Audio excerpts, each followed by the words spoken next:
keeping physical distance away from each other to avoid spreading COVID has actually normalized mental isolation as well.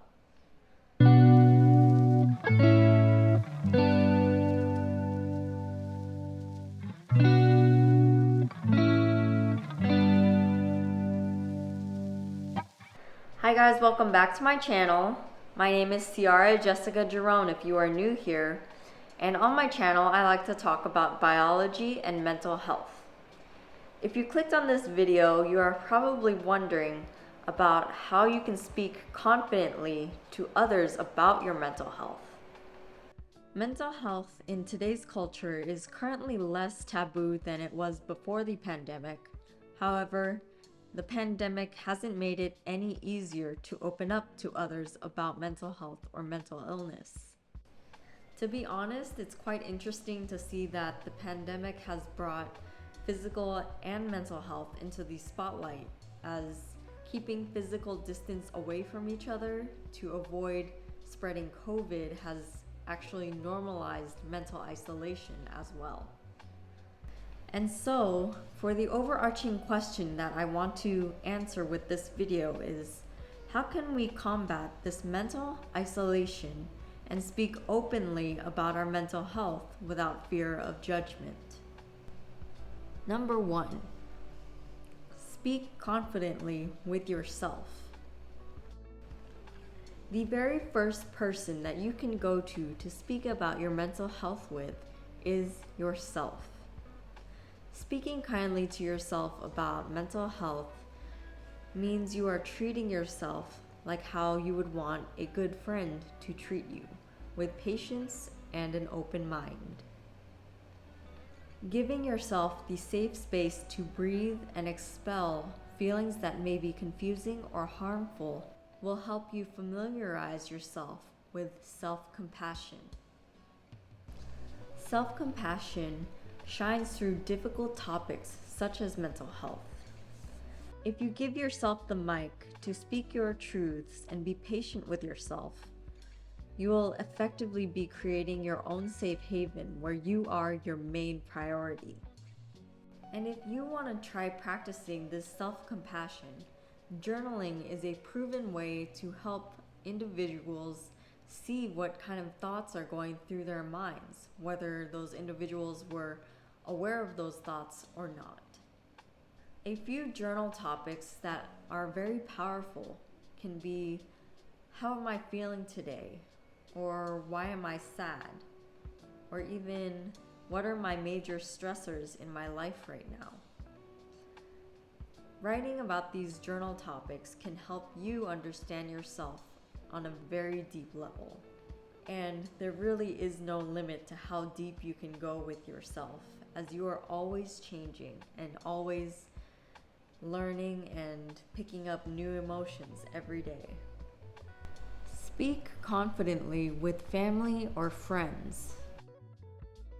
Extending communication to your family or friends can sound really daunting, especially if you don't want your family or friends to think you're weak or sad for no reason.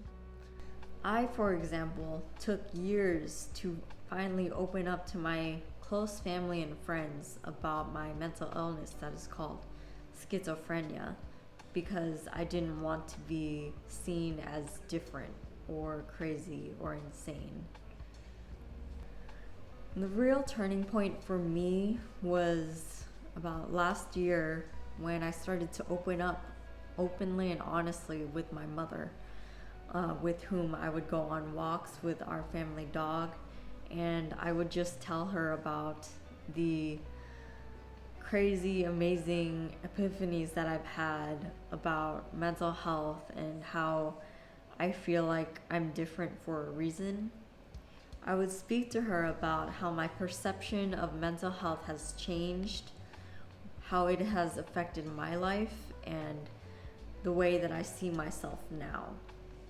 How I see myself now is so drastically different than how I saw myself in college. For example, in college, I really just worked myself like a workhorse, getting through difficult classes and preparing myself for a career that I had no idea would be a dead end. I was not aware that I should get 7 to 8 hours of sleep, that I should eat regularly. I really didn't prioritize my mental health or my physical health in college. And now that I see myself as a person, I really can't go back to not caring about myself anymore. Hearing myself speak confidently out loud about my thoughts to someone has helped me realize that my voice is unique and powerful. I have something to convey about my mental health experiences, and I want to share my thoughts with the world. This is one of the reasons why I started this channel in the first place. I know that I have a valuable perspective on mental health, and I'm trying to offer that perspective to other individuals who are strangers or future friends, who I can help understand that their voices are unique and powerful, like mine. Speak confidently to your psychiatrists or therapists. The third group of individuals whom you can communicate with about mental health are psychiatrists and therapists. I am not listing psychiatrists and therapists last because they are more or less important than the other two groups. However, I am listing them in this way because this group is probably the most intimidating to talk to. Psychiatrists handle the medicinal aspect of your care, while therapists assess your health through conversation about how you are feeling.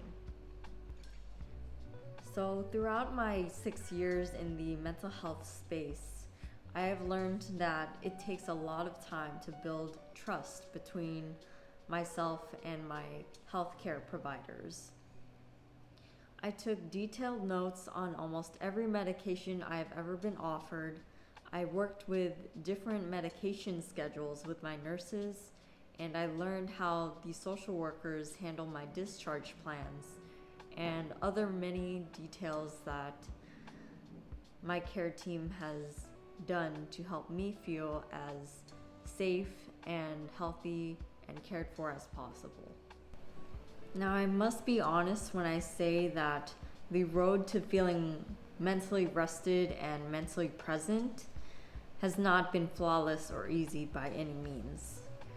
There have been times when I refused to take medication, when I requested alternate doctors, and I have also experienced sexual harassment by other patients in the mental health hospitals that I've been to.